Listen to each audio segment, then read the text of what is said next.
Ah, la PS3, ah oui, hein, une icône des jeux vidéo, une icône de la console. C'est la console. La PlayStation 3, aussi appelée PS3. Aujourd'hui, je vais vous raconter l'histoire de la PlayStation 3.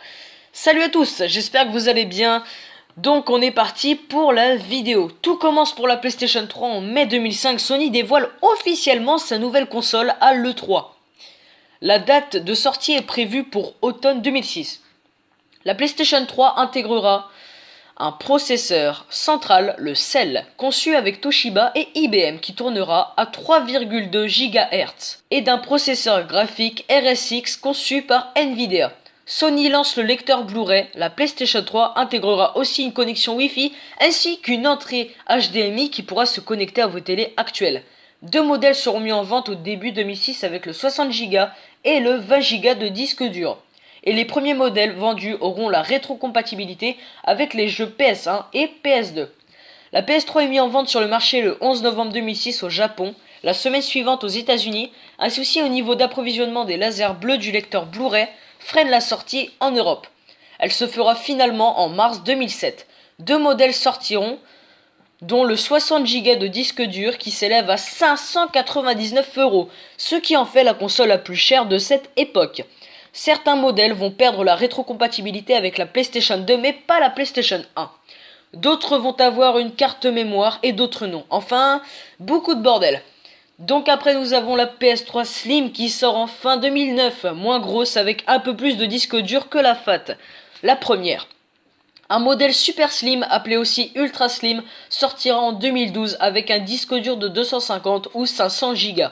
Fin 2007, Sony sort sa DualShock 3 avec la vibration intégrée. Après, Sony crée le PlayStation Network pour jouer en ligne à la boutique de téléchargement PlayStation Store. Et bonne nouvelle, Sony propose le PlayStation Network gratuitement.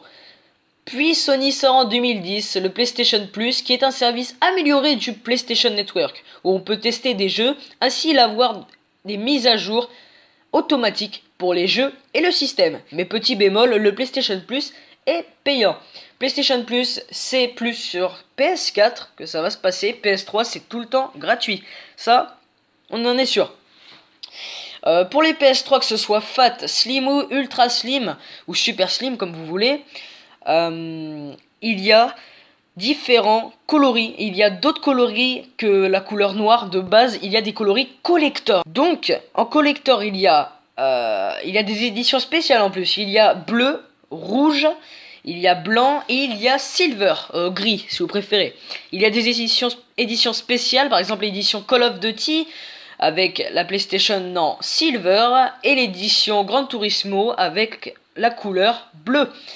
C'est vraiment des packs ultra rares. Si vous les trouvez, bah franchement vous avez de la chance. Il reste encore sur le marché des PS3 avec la rétrocompatibilité PS1, PS2, ce qui est quand même rare. Soit c'est rare, soit ça coûte vraiment super cher. Et il faut aussi savoir qu'il y a énormément de jeux sur la PlayStation 3. Quasi le même nombre que sur PS4, voire plus que sur PS4. Il y en a énormément. Donc ça, c'est aussi le point fort de la PlayStation 3. Merci Sony. Il faut savoir aussi ce qui a fait douter un peu les acheteurs de la PlayStation 3, c'est cette fameuse manette boomerang, on va dire, c'est la 6-axis, qui du coup n'est jamais réellement sortie, mais elle était présente lors de l'inauguration, on va dire, de la PlayStation 3. Beaucoup de personnes l'ont vue et heureusement qu'on n'a pas joué avec ça, car vraiment, elle est pas confortable. Enfin, franchement, elle est pas très belle, on va dire. Donc voilà. En tout cas, merci d'avoir visionné cette vidéo. Et moi, je vous dis à la prochaine. Allez, ciao!